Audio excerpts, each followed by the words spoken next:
I'm very pleased to have this opportunity to participate in the symposium honoring Nick Dunning's highly productive career in studies of the Maya lowlands.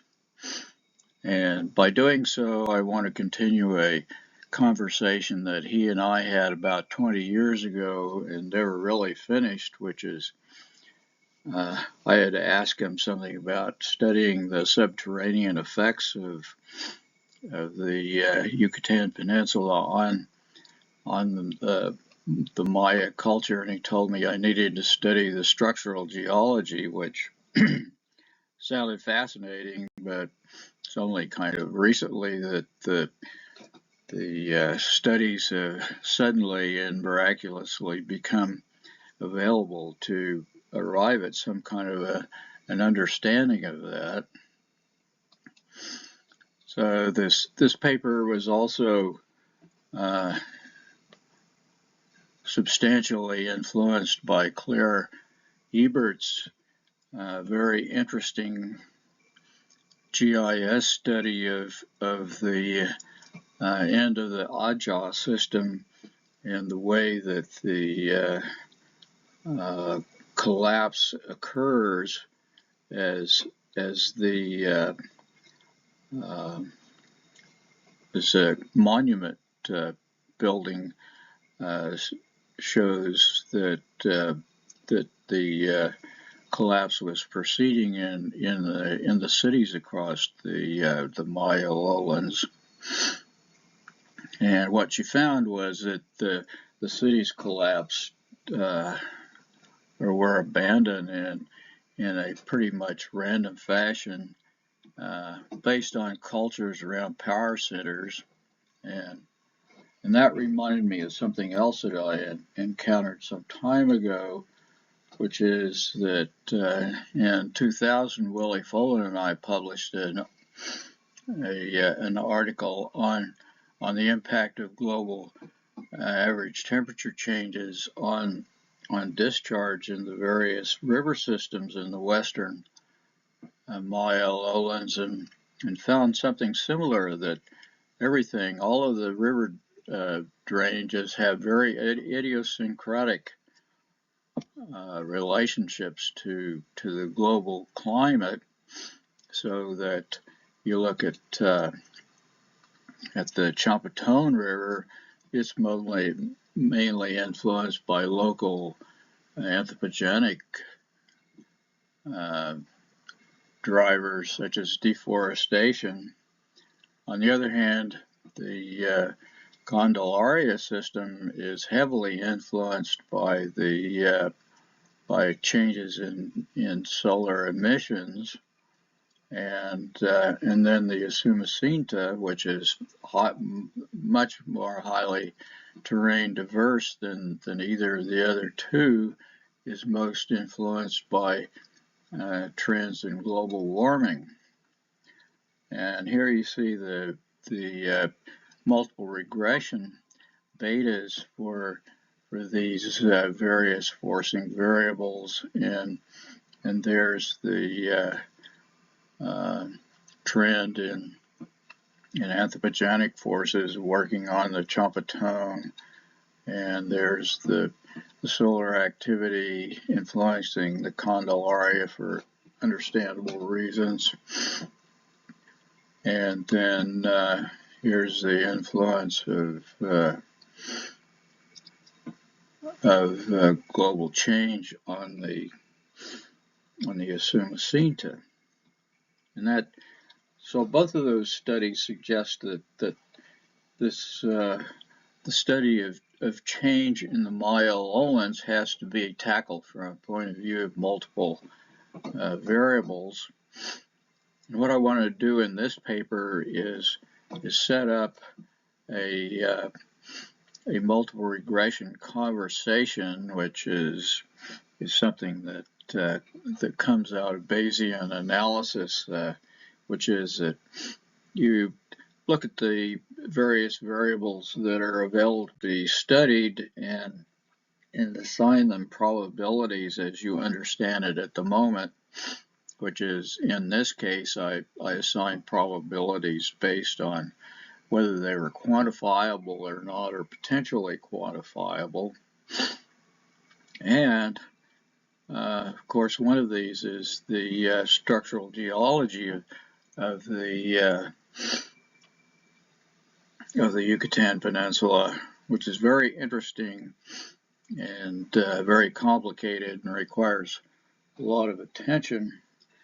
But just to skim over the top of it all, here you see the bedded gypsum in a quarry on Highway 186 from Escarcega to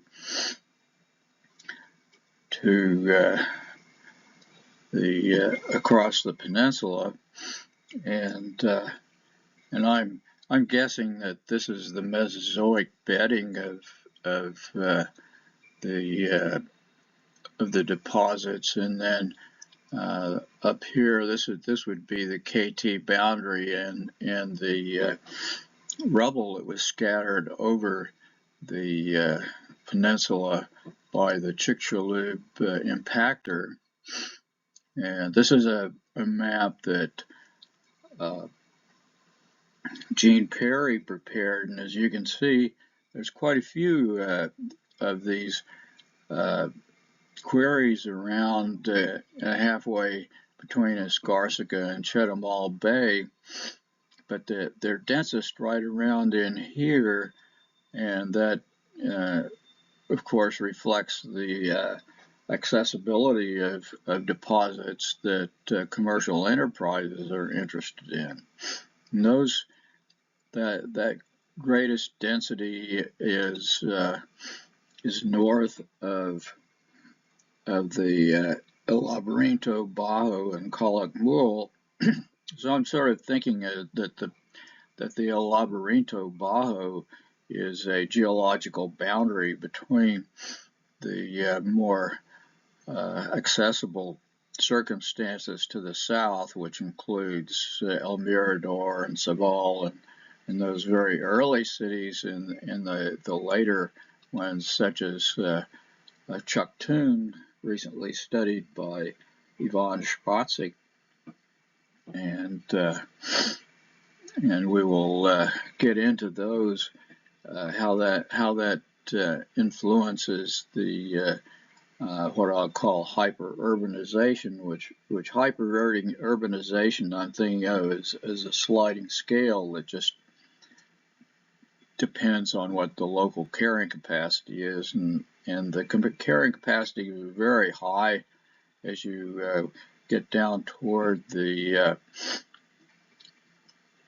Sub-Saharan Depression, which includes Sabal, and then as you move north, where the conditions become more subject to this Chicxulub impactor drift and the like. And we have some new information from Nuria Torrescano-Valle, who studied the lake bottom deposits along the lower edge of the Petén syncline, and her work helps to understand the relationship between the other lakes in the area, like Petén Itzá and the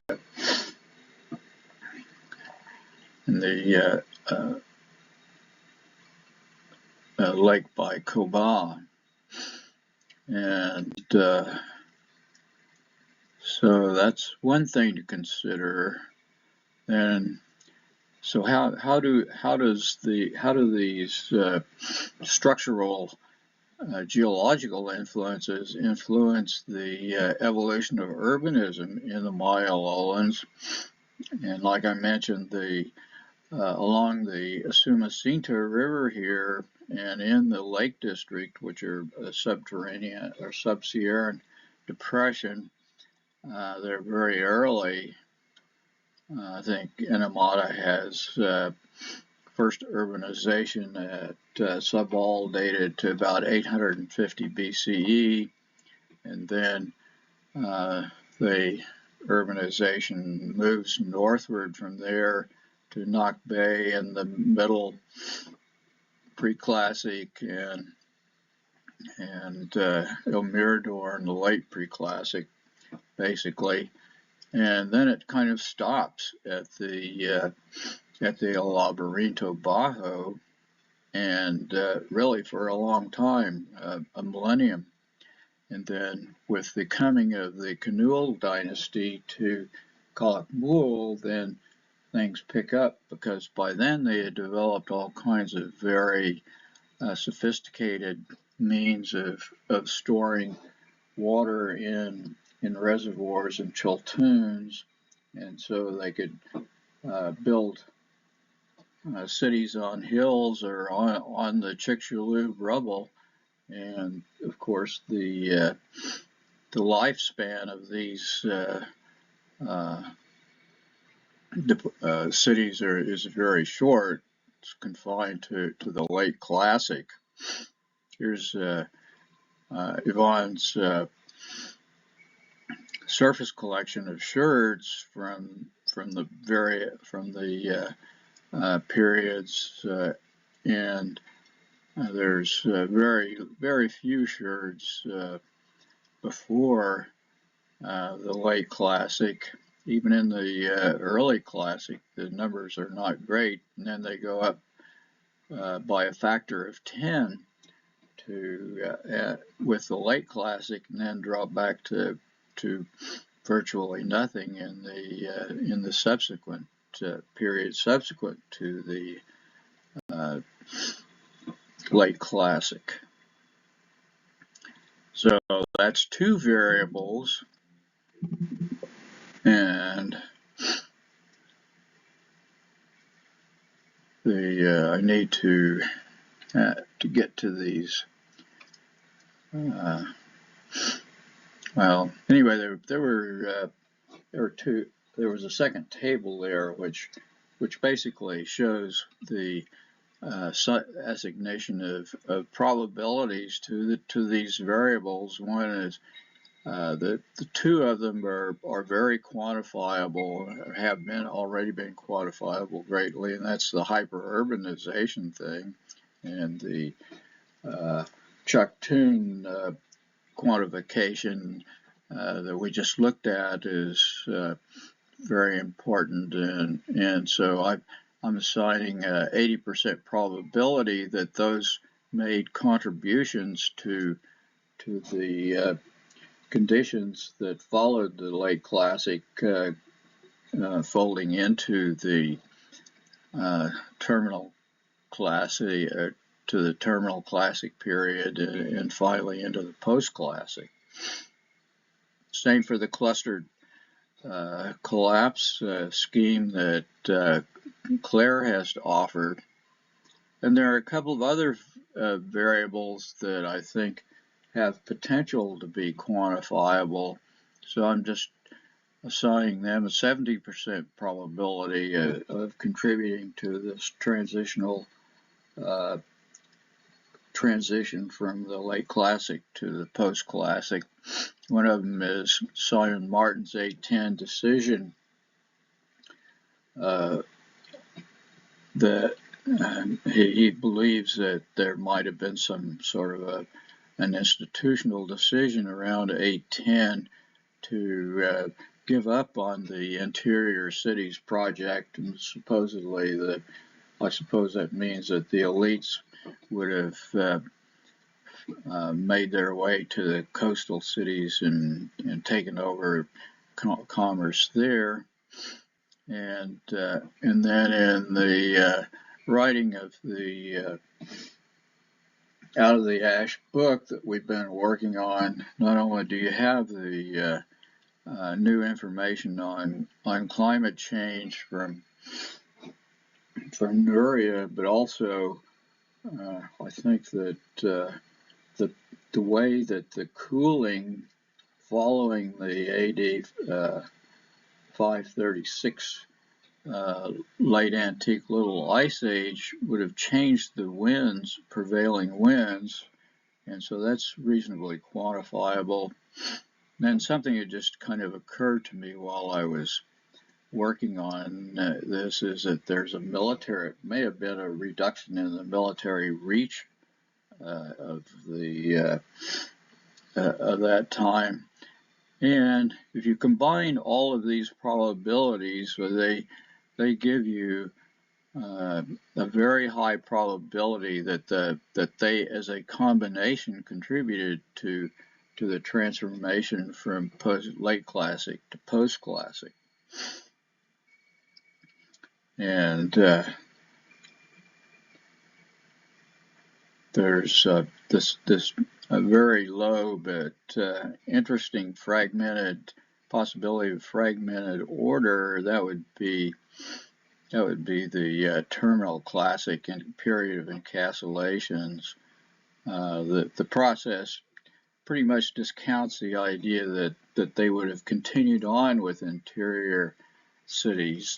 These combination of variables suggest, given these probabilities, that there's very little chance that they would have had success at continuing on with any kind of stability with large cities, but that it gives a very high probability, 68%, that there would have been a transition from a terrestrial economy to a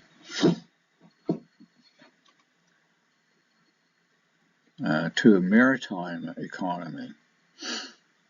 And so anybody who's you may have different opinions on how these variables contribute, or you may want to restructure the whole multivariable process, but in a new Bayesian perspective. But in either case, this methodology offers a platform for discussing the effects of the variables on the transition from late classic to post classic. So thank you for your attention. Look forward to talking about the scheme in the aftermath. Thank you.